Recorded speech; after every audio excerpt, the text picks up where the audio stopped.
It's been 15 or 20 minutes since I've said a word to Bill Clinton, and he turns to me and says, Mike, I have a question about something you said before. First off, he remembered my name.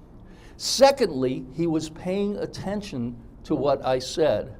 That was probably one of the most important life lessons I've ever learned. Shame on me if I don't pay attention to someone who's talking to me. How many times have you had a conversation with someone, they're looking past you to the next person that they can impress or talk to? Yeah, don't ever do that. If Bill Clinton can pay attention to me, I better pay attention to anybody I'm talking to. And everybody who's ever met Clinton said that is the Clinton magic. But it's a great life lesson for whatever you do. If you have a business, if you're trying to organize people, listen to what they're saying. I always ask people their name when I meet them, and I shake their hand. And I remember it while we're doing that. It is so important. His dad died when he was 5 years old. He had so many business failures before Kentucky Fried Chicken, but he kept getting up and doing it again and again and again, and then finally sold the company. He made millions as Kentucky Fried Chicken, then he sold the company and made millions more as their spokesperson. When I met him, I had heard that he didn't like the extra crispy, which he didn't put together, nor did he like the gravy that they had made. And so I'm doing a live interview with him on TV, and I said, I heard you're not wild about the extra crispy and the gravy. He said, well, extra crispy is fine if you like a fried dough ball, and the gravy's great if you want paste to put up your wallpaper. But the key that he said to him, he said, I say what I believe, I do what I want, because I've had setbacks, I'm not afraid of them, and I come back. That's a great question. Here's the deal with fake news. Fake news is not unpleasant news or news that the source doesn't like.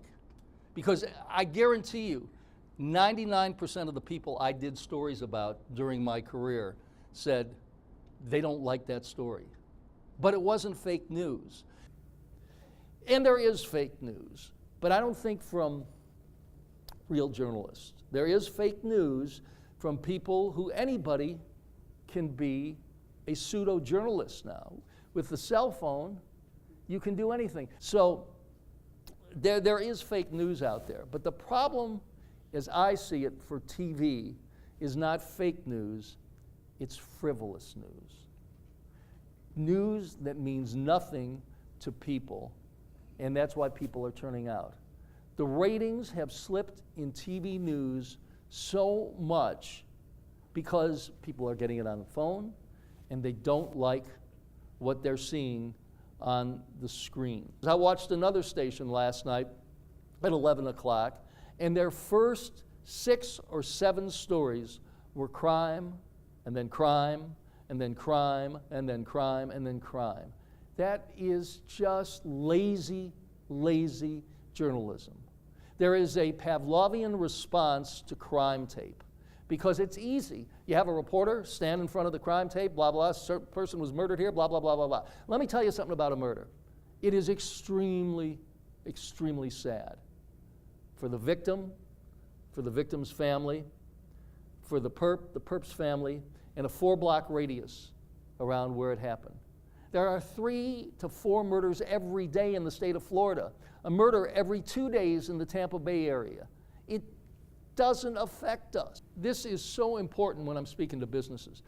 I advocate run your business with integrity and honesty.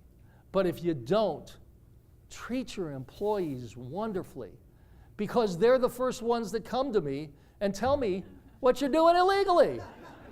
So I'm amazed when they go, guys, on SOB, let me tell you, if you're gonna, integrity is the right way to do it, but if you're gonna cheat, remember to treat your employees well. And then finally, the most important thing that I started with, because it's so important, people are your main product. Don't ever forget that.